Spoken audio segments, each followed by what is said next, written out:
ஒரு 2 வாரத்துக்கு முன்னாடி ஒரு பேஷண்ட் என்கிட்ட வந்திருந்தாங்க ட்ரீட்மெண்ட்காக. அந்த பேஷண்டோடைய blood sugar was around 446 milligram per decilitre. இன்னைக்கு அந்த பேஷண்டோடைய sugar value 195 milligram per decilitre. Okay, so இது எப்படி நடந்தது? எல்லாருக்கும் வணக்கம். நான் டாக்டர் செந்தமிழ் செல்வன், உடலியல் மருத்துவர். ஒரே ஒரு அஜெண்டா தான், சுகர் கம்மியாக்கணும்.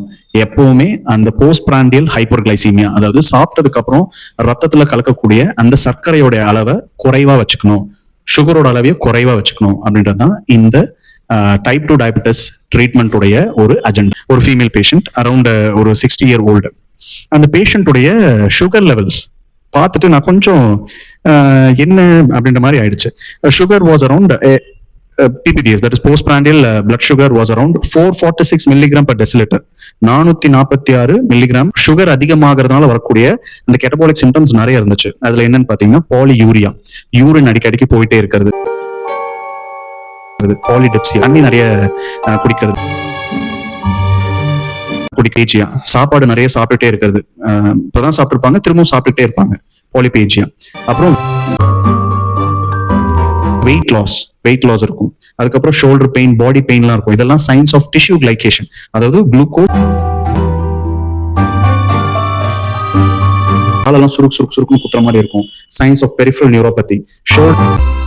இவ்வளவு சிம்டம்ஸோடய வந்தாங்க அந்த பாட்டி. அவங்க கிட்ட நான் சொன்னது ஒன்னே ஒண்ணுதான், நான் உங்களுக்கு இன்சுலின் கொடுக்க மாட்டேன், ஓகே, உங்களுக்கு நான் மருந்து மாத்திரை கொடுக்குறேன், அதே மாதிரியே வந்து நான் சொல்ற உணவுகளை நீங்க ஃபாலோ பண்ணணும் அப்படின்னு. ஸோ என்னுடைய ட்ரீட்மெண்ட்டோடைய பிளான் ப்ரோட்டோகால் பார்த்தீங்கன்னா deprescribing insulin and deprescribing sulfonylureas and I have given dietary restrictions to the patients. என்னன்னா, ஸோ பேஷண்ட் கிட்ட வந்து நீங்க சுகர் சாப்பிடக்கூடாது, ஸ்வீட் சாப்பிடக்கூடாது, அதே மாதிரி வந்து பாத்தீங்கன்னா இந்த மாம்பழம், பலாப்பழம், இந்த மாதிரி ஹை கிளைசிமிக் இண்டெக்ஸ் உணவுகளை சாப்பிடக்கூடாது அப்படின்னு சொல்லிட்டு ரொம்ப ஸ்ட்ரிக்டா சொல்லி அனுப்பியிருந்த பேஷண்ட்க்கு.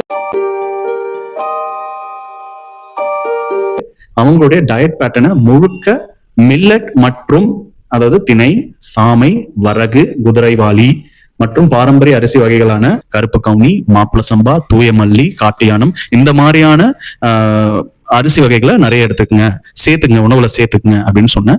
வெள்ளை அரிசி, அதாவது ஒயிட் ரைஸ் நீங்க எடுத்துக்கிறது அப்படின்னா காய்கறிகளோட நிறைய எடுத்துங்க. காய்கறிகள் நிறைய இருக்கணும், ஒயிட் ரைஸ் கொஞ்சமா இருக்கணும், ஒரு முட்டை இருக்கணும் அப்படின்னு சொல்லியிருந்தேன். ஒயிட் ரைஸ் வந்து நீங்க பழைய சூறாவும் எடுத்துக்கலாம், ஃபர்மெண்டட் ரைஸாவும் எடுத்துக்கலாம். 12 மணி நேரம் தண்ணியில ஊற வச்சு அதுக்கப்புறம் வந்து பாத்தீங்கன்னா நீங்க அதை சாப்பிடலாம். அதுக்கப்புறம் முக்கியமானது எக்ஸசைஸ் பேட்டர்ன். நீங்க டெய்லியும் 1/2 மணி நேரம் கட்டாயம் நடக்கணும், பிரிஸ்க் வாக்கிங் நடக்கணும். பேஷண்ட் கரெக்டா ஃபாலோ பண்ணிட்டு இன்னைக்கு வந்திருந்தாங்க. அந்த பேஷண்டோட பிளட் சுகர் லெவல் எவ்வளவு தெரியுங்களா?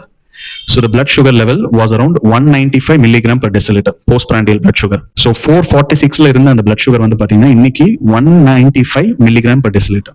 Okay, so that's a very good thing actually. வந்து patient was so happy, all the symptoms are gone. இப்போ எந்த சிம்டம்ஸும் பேஷண்ட்க்கு இல்ல, சுகர் லெவலும் நல்லா குறைஞ்சிருச்சு.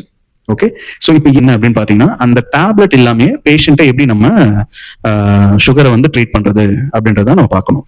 ஓகேங்களா, அதுதான் என்னுடைய எய்மும் கூட. ஓகே, ஏன்னா உணவே மருந்து தான் உணவு.